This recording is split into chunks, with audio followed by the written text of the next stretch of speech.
بسم اللہ الرحمن الرحیم۔ السلام علیکم محترم اور پیارے ناظرین، پیارے سامعین، آج میں حضرت حبیب رضی اللہ تعالیٰ عنہ کے ایمان کے واقعے کا آخری حصہ بیان کرتی ہوں۔ اس واقعے کو ثواب کی نیت سے اپنی سماعتوں کی نظر فرمائیں۔ اس واقعے کے دوسرے حصے میں آپ سامعین نے اپنی سماعتوں کی نظر کیا کہ کس طرح کفار نے حضرت حبیب رضی اللہ تعالیٰ عنہ کے جسم مبارک کے مختلف حصوں پر نیزوں سے ہلکے ہلکے چیر لگائے۔ واقعے کا اگلا اور آخری حصہ اپنی سماعتوں کی نظر کیجیے۔ حضرت حبیب رضی اللہ تعالیٰ عنہ کے جسم پاک سے وہی خون اطہر جو چند ہی لمحے پہلے پیشتر حالت نماز میں لشکر و سپاس کے آنسو بن کر آنکھوں سے بہا تھا، اب زخموں کی آنکھ سے شہادت کے مشک بو قطرے بن کر ٹپکنے لگے۔ پیکر صبر حضرت حبیب رضی اللہ تعالیٰ عنہ کے دردناک مصائب کا تصور کیجیے۔ آپ رضی اللہ تعالیٰ عنہ ستون کے ساتھ جکڑے ہوئے تھے۔ کبھی ایک تیر آتا ہے اور دل کے پار ہو جاتا ہے، کبھی نیزہ لگتا ہے اور سینے کو چیر دیتا ہے، اور آپ رضی اللہ تعالیٰ عنہ کی آنکھیں آتے ہوئے تیروں کو دیکھ رہی ہیں۔ آپ رضی اللہ تعالیٰ عنہ کے جسم پاک کے انگ انگ سے خون بہہ رہا ہے، مگر درد و تکلیف کی اس قیامت میں بھی ان کا دل اسلام سے نہیں ٹلتا۔ ایک اور شخص آگے آیا اور اس نے حضرت حبیب رضی اللہ تعالیٰ عنہ کے جگر پر نیزے کی نوک رکھ دی، پھر اس قدر دبایا کہ جگر کے پار ہو گئی۔ یہ جو کچھ ہو رہا تھا حضرت حبیب رضی اللہ تعالیٰ عنہ کی آنکھیں دیکھ رہی تھی۔ حملہ آور نے کہا کہ اب تو تم بھی یہ پسند کرو گے کہ محمد یہاں لگ جائے اور تم اس مصیبت سے چھوٹ جاؤ۔ حضرت حبیب رضی اللہ تعالیٰ عنہ نے جگر کے چیر کو دل کی حوصلہ مندی سے برداشت کر لیا، مگر یہ زبان کا گھاؤ برداشت نہ ہوا۔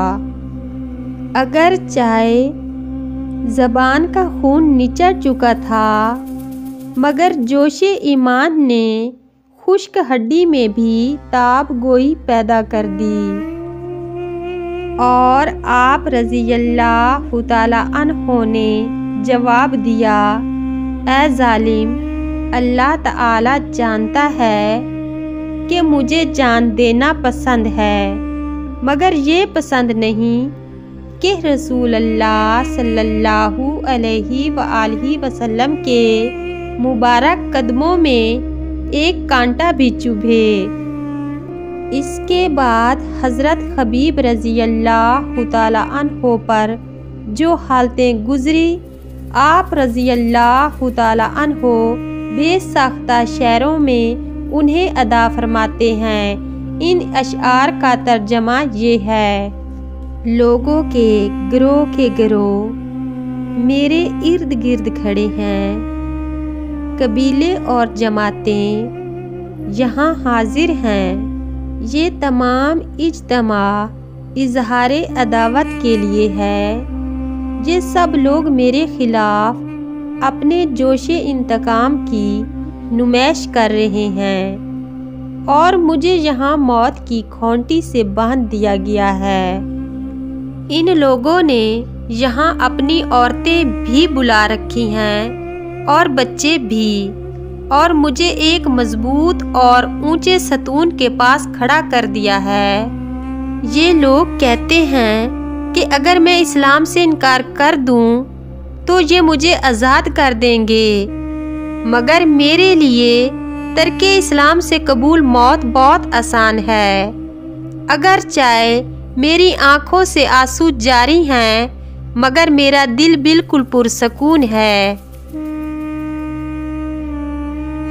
میں دشمن کے سامنے گردن نہیں جھکاؤں گا، میں فریاد نہیں کروں گا، میں خوف زدہ نہیں ہوں، اسی لیے کہ میں جانتا ہوں کہ میں اب اللہ کی طرف جا رہا ہوں۔ اور فرمایا میں موت سے نہیں ڈر سکتا، اسی لیے کہ موت ہر حال میں آنے والی ہے، مجھے صرف ایک ہی ڈر ہے اور وہ دوزخ کی آگ کا ڈر ہے۔ میں اپنی عاجزی اور بے وطنی اور بے بسی کی اللہ تعالیٰ سے فریاد کرتا ہوں، نہیں معلوم میری موت کے بعد ان کے کیا ارادے ہیں۔ جب میں اللہ کی راہ میں جان دے رہا ہوں تو یہ لوگ کچھ بھی کریں، مجھے اس کی پرواہ نہیں۔ مالک عرش نے مجھ سے خدمت لی ہے اور مجھے صبر و ثبات کا حکم دیا ہے۔ اب کفار نے زود و کوب کر کے میرے جسم کے ٹکڑے ٹکڑے کر دیے ہیں، میری تمام امیدیں ختم ہو چکی ہیں۔ مجھے اللہ تعالیٰ کی ذات سے امید ہے کہ وہ میرے گوشت کے ایک ایک ٹکڑے کو برکت عطا فرمائے گا۔ اے اللہ، جو کچھ آج میرے ساتھ ہو رہا ہے اپنے رسول کو اطلاع پہنچا دے۔ حضرت سعید بن عامر رضی اللہ تعالیٰ عنہ حضرت فاروق اعظم رضی اللہ تعالیٰ عنہ کے عامل تھے۔ بعض اوقات آپ رضی اللہ تعالیٰ عنہ کو بیٹھے بیٹھے دورہ پڑتا اور آپ رضی اللہ تعالیٰ عنہ وہیں بے ہوش ہو کر گر پڑتے۔ ایک دن حضرت فاروق اعظم رضی اللہ تعالیٰ عنہ نے پوچھا، آپ کو یہ کیا مرض ہے؟ جواب دیا، میں بالکل تندرست ہوں اور مجھے کوئی مرض نہیں ہے۔ تو حضرت سعید بن عامر رضی اللہ تعالیٰ عنہ نے فرمایا، جب حضرت خبیب رضی اللہ تعالیٰ عنہ کو پھانسی دی گئی تو میں اس مجمع میں موجود تھا۔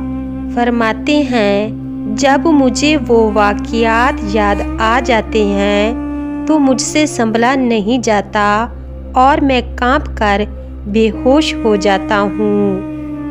اللہ اکبر، شہید زندہ ہے۔ پیارے ناظرین، حضرت خبیب رضی اللہ تعالیٰ عنہ سے اپنی محبت کا اظہار اس واقعے کو شیئر کر کے، لائک کر کے اور کمنٹس کر کے کریں۔